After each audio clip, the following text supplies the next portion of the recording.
Good morning. What's up? What's good? Welcome to Locked On Sports 216 with your host, Keith Allen.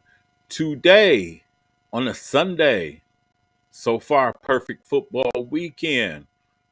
Hey, hopefully the Browns can continue the trend this weekend. Hey, first off, Ohio State had everything go right for them this weekend, and they didn't even have to play a down. TCU lost. USC loss.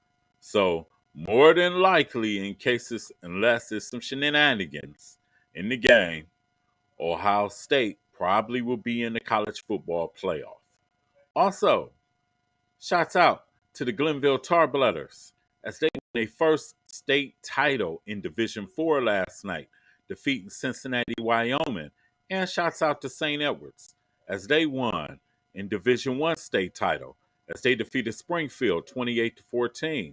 But going back real quick to Glenville, first division state title in football for Coach Ted Ginn. Congratulations to Ted Ginn and his staff. Job well done. The Tarblooders went wire to wire, undefeated, 15-0. That's right, 15-0. Shout out and congratulations to the Tarblooders. Job well done.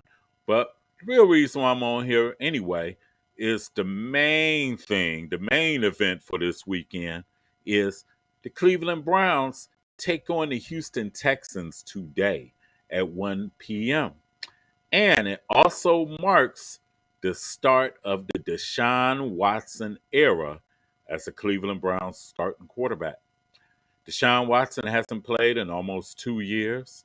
He formerly played for the Houston Texans, demanded a trade, got traded to Cleveland in March of this year. And hey, he had an 11-game suspension, and now it's game time, ball game time for Deshaun Watson and the Browns. I personally think that we will not see the best version of Deshaun Watson today against the Texans. But I don't think we need the best of Deshaun Watson today against the Texans. As long as the Browns do what makes them successful, which is primarily running the ball with Nick Chubb and Kareem Hunt, they will be okay.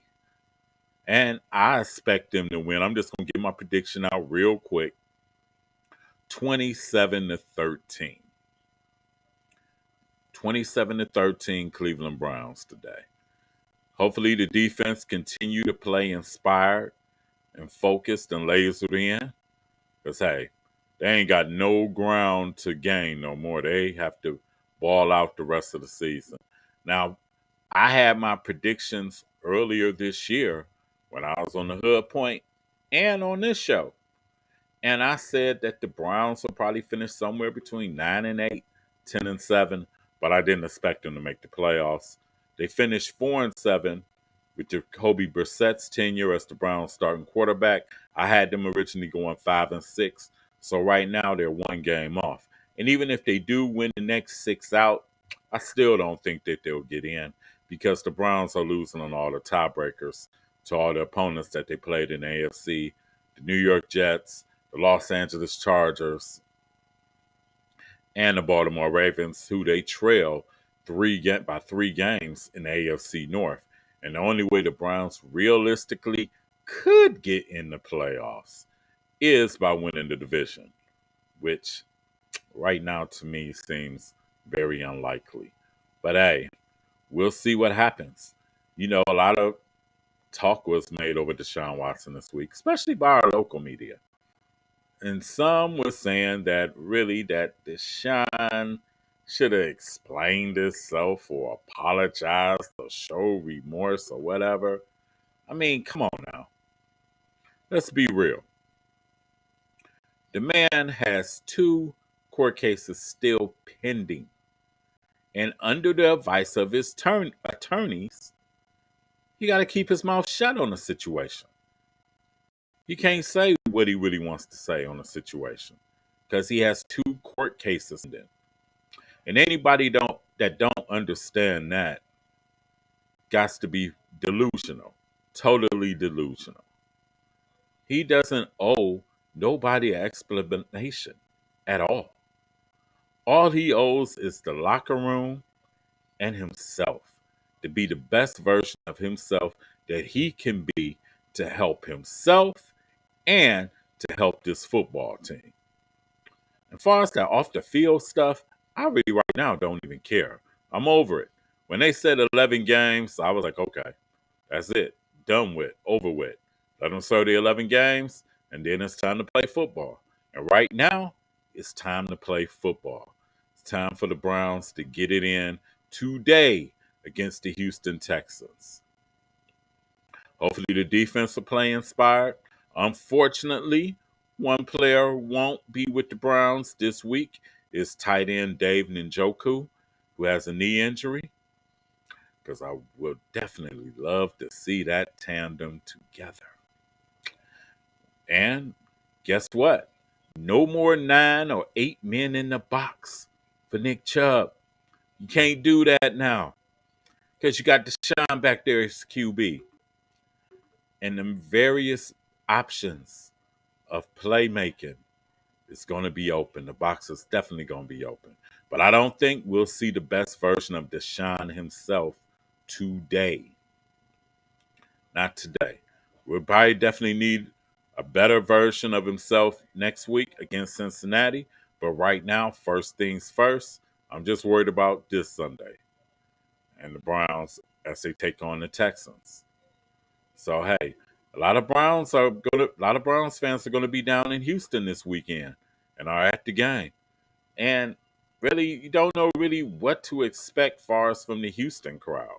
Hey, we'll see what happens when he gets out there. But there's also a thing as the lawyer that orchestrated the lawsuits with the ladies is going to the game with, I guess, 10 or 11 of the ladies that had civil suits against Deshaun. Oh, that's kind of eerie to me. If somebody wronged you like that, would you really want to be watching this football game in person? Really? I mean, come on. If anybody wrongs you, you want them going to be within 10 miles of that person. Just tells you, like they say, it's just things that make you say, But anyway, I ain't worried about that either. All I'm worried about is Deshaun getting his feet wet and the Browns getting the victory so they can go on a winning streak. Then there'll be 2 straight games. And they'll be up to 5-7. Also, Newsome will be back to cornerback for the Browns, second-year cornerback. Newsome will be back in the lineup. So, hey, defense will be playing with a full deck this weekend. So, hey, hopefully the Browns can get this win and move ahead, move forward. And Deshaun can slowly progress, slowly make baby steps. Hey, we don't need Deshaun to be the best of himself today. We really don't. All the Browns got to do is do what they're supposed to do in the game plan. Run the ball, no mistakes, no turnovers, no penalties. Defense, play as a team. Play inspired. Special teams, do what you did last week, except for K. York missing point blank field goals. Do what you do last week. Overall, a whole blend of complementary football. If the Browns do that, everything will be all right. But anyway, I got the Browns winning today, 27-13. I will be back on, but I will be back on live later on about 4:30 after the Browns game. So if anybody want to discuss with me, feel free to holler at me. Send comments. Or if you just want to say what's up to a brother, do that. But anyway, I'm signing out. This your man Keith Allen for Locked On Sports 216. I'll see you this afternoon. Go Browns.